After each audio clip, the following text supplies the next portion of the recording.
Welcome to another episode of Microsoft Knowledge Nuggets on M365 FM. I'm Mirko Peters. Today's topic is something every business relies on but rarely thinks about: email security. Here's a number that should stop you. 90% of all cyber attacks on businesses start in one place: the inbox. Not a hacked server, not a compromised app, just a single email. And if you're like most people, you assume your email is protected. You're right, it is. But you probably don't know how or where that protection stops.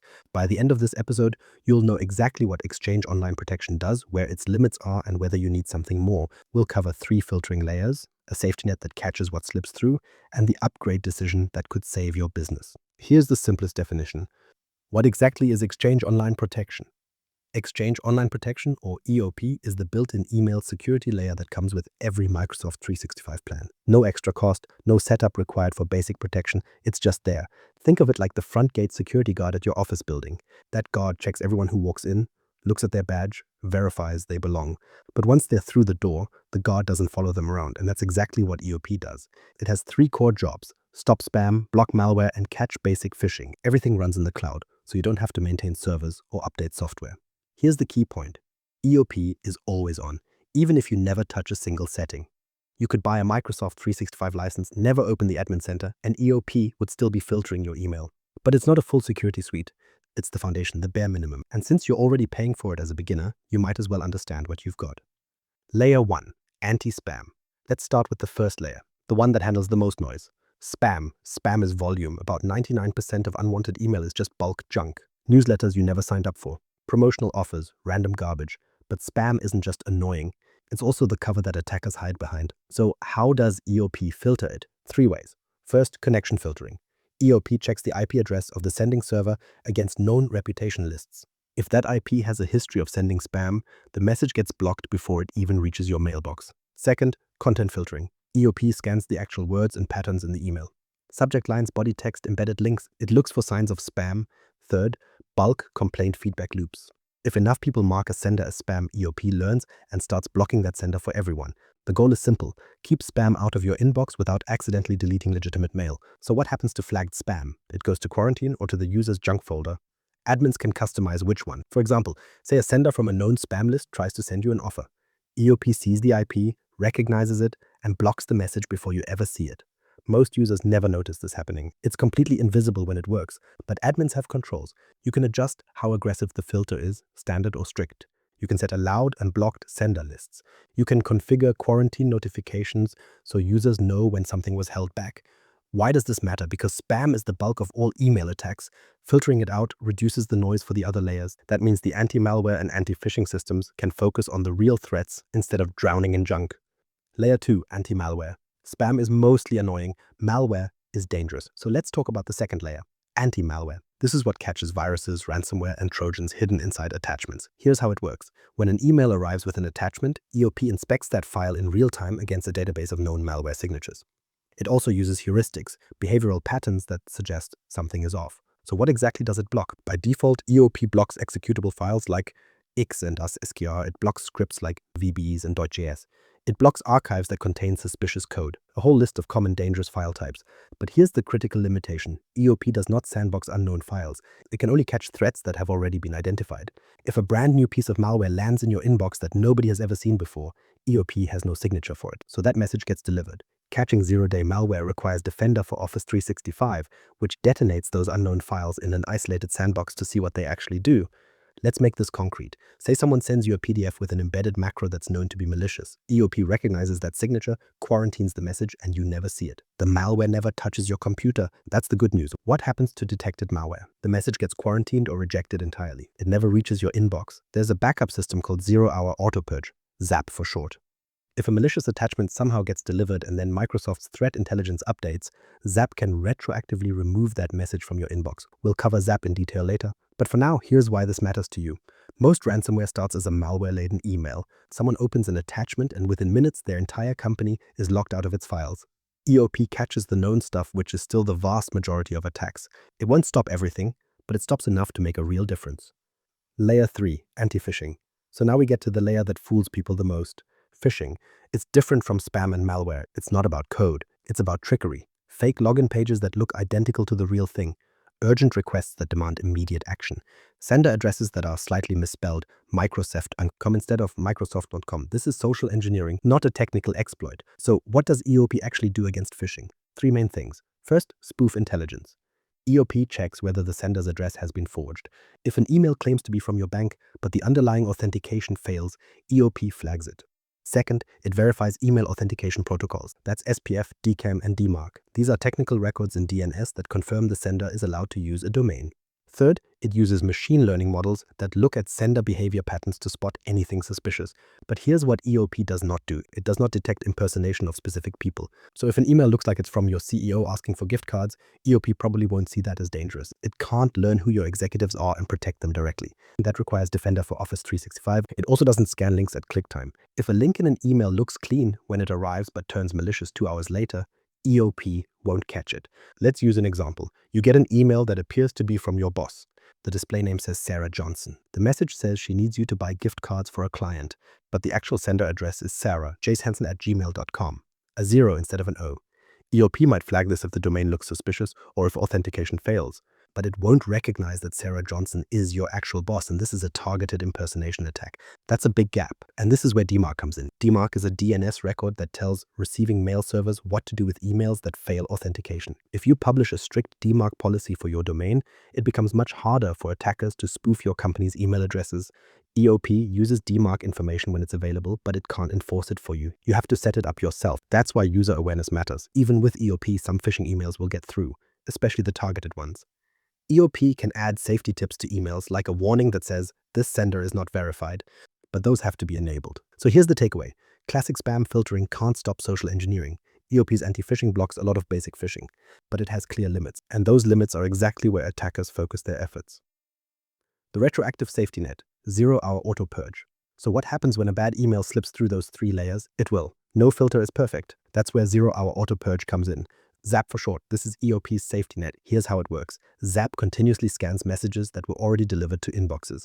If Microsoft's threat intelligence updates and a new verdict comes in, say a message that looked clean 2 hours ago is now flagged as malware, ZAP automatically removes it. No one has to push a button. It just happens. The window is 48 hours from delivery. That might not sound like a lot, but it covers most delayed detections. Attackers often use tricks where a file or link is benign when it arrives, then turns malicious hours later. ZAP catches that shift. It covers spam, phishing, high-confidence phishing, and malware. Each verdict triggers a different action based on your existing policies, usually moving the message to quarantine or the junk folder. Now here's something new. As of early 2026, ZAP expanded to 2 additional places. First, Microsoft Teams chat messages. If a malicious link or file gets shared in a Teams chat, ZAP can retroactively remove it for everyone in that conversation. Second, the deleted items folder. This one matters a lot. Previously, if a user deleted a malicious email themselves, ZAP wouldn't touch it. It was already gone. But here's the problem. Deleted items can be restored. So now ZAP scans the deleted items folder too. If it finds something dangerous, it quarantines it there. That means even emails users threw away thinking they were harmless get cleaned up. And here's the best part. No admin action needed. ZAP is enabled by default for every single Exchange Online mailbox. You didn't turn it on. It was just there from day one. Let me give you a concrete example. Say a malicious PDF gets through your initial filters because it's a brand new variant. No signature exists for it yet, so it lands in your inbox. 2 hours later, Microsoft's threat intelligence team updates their signatures. They've now identified that file as dangerous. ZAP scans your inbox, finds that email, and moves it to quarantine. Silently. You never knew it was there. You never clicked it. And by the time you check your email later, it's already gone. What does the user see? The email disappears from their inbox. They might get a quarantine notification depending on how their admin set things up. But most of the time, it's invisible. The threat just vanishes. Why does this matter? Because attack detection isn't instant. There's always a gap between when a threat arrives and when it gets identified. ZAP covers that gap. It's the safety net underneath everything else. And it works for every single EOP customer, whether you're a solo freelancer or a 1,000-person company. The limits of EOP. So ZAP is great at catching what slips through, but it has limits, and so does EOP overall. Let's be straight about what this free layer can and can't do. EOP handles volume filtering really well. Commodity spam, known malware, basic phishing, it blocks that stuff at scale. Microsoft's own SLA says it catches over 99% of spam with a false positive rate below 1 in 250,000. Those are solid numbers for everyday threats, but for targeted sophisticated attacks, EOP isn't enough. Here's where it falls short. No sandbox detonation. If an attachment is brand new and nobody has ever seen it, EOP can't open it in a safe environment to see what it does. It just delivers the message and hopes for the best. That's a big gap. No real-time link scanning. EOP checks URLs when the email arrives, but it doesn't check them again when you click. Attackers know this trick. They send a clean link, wait for it to pass inspection, then flip it to malicious after delivery. EOP won't catch that. No impersonation protection. EOP can detect spoofed domains like Microsoft.com instead of Microsoft.com, but it can't learn who your CEO is and flag emails pretending to be them. That's a completely different level of detection and no automated investigation or response. If a threat does get through, EOP can't hunt for it across your environment, find other affected users, or automatically clean things up. That requires Defender Plan 2. Now look at the real threat landscape right now. Recent research shows 50% of attacks can bypass endpoint-only defenses entirely. And phishing as a service kits are making sophisticated attacks cheap and accessible. For a few $100s, criminals can buy a complete phishing kit. Fake websites, email templates, even tech support. This isn't script kiddies anymore. It's organized crime with a subscription model. Here's a real example. Say an attacker sends a zero-day malware sample hidden inside a password-protected archive. EOP can't open that archive. It has no way to inspect the contents. The message gets delivered. But Defender for Office 365, it can detonate that file in an isolated sandbox, enter the password, and see exactly what the malware does. That's the difference. The real-world impact is serious. A business running only EOP is vulnerable to business email compromise. BEC attacks, where someone impersonates an executive and tricks an employee into wiring money or sharing sensitive data. These attacks don't use malware, they use psychology, and EOP has no defense against that. But here's the good news. EOP still stops the vast majority of commodity attacks. The drive-by phishing, the mass-market ransomware, the obvious spam, it all gets filtered before you ever see it. For the average small business, EOP is a solid foundation. It's just not the whole house. When you need Defender for Office 365. So when do you need to upgrade? Let's talk about Defender for Office 365 because this is where EOP's gaps get filled. Defender Plan 1 runs about $2 per user per month. It's included in Microsoft 365 Business Premium and E5 subscriptions. And as of August 2026, Microsoft is rolling it into E3 as well. So if you're on E3, check your licensing because you might already have it. What does Plan 1 add? 3 big things. Safe attachments. This is the sandbox detonation we talked about earlier. When an unknown file arrives, Defender opens it in an isolated environment and watches what it does. If it tries to encrypt files or phone home to a command server, Defender catches it and blocks delivery. EOP can't do that. Safe links. This scans every URL at the moment you click it, not just when the email arrives. If a link was clean at delivery but turns malicious 2 hours later, Safe Links catches it. It blocks the page before you ever see it. This closes the time gap that attackers love to exploit. Impersonation protection. Defender learns who your executives are, your CEO, your CFO, your HR director. It builds a relationship map of who they normally email. Then when a message arrives pretending to be one of them, Defender flags it, even if the sending domain passes all authentication checks. That's the difference between catching a spoofed domain and catching a targeted CEO fraud attempt. Now there's Defender Plan 2. That's about $5 per user per month included in E5. Plan 2 adds investigation and response capabilities. Threat Explorer gives you 30 days of detailed message telemetry. You can answer questions like, who else received this phishing email? And who clicked the link? In minutes instead of hours. An automated investigation and response, AIR, runs playbooks automatically when a user reports phishing. It finds all affected recipients, evaluates clicks, and queues remediation for approval. That can reduce dwell time from days to minutes. So how do you decide? Here's a practical guide. If you're a small business in a low-risk industry with basic needs, EOP might be sufficient. But seriously, consider Defender Plan 1 anyway. The cost is tiny compared to what a single breach costs. If your business has executives who are visible targets, and let's be honest, most do, Defender Plan 1 is almost mandatory. Business email compromise attacks target the people with authority to move money or approve payments. EOP alone won't stop them. If you have regulatory requirements or handle high volumes of sensitive email, consider Plan 2. The automation and hunting capabilities make a real difference when you need to prove compliance and respond quickly. Here's a real example. A 50-person company fell for a fake invoice last year, an email that looked exactly like their vendor's standard billing format.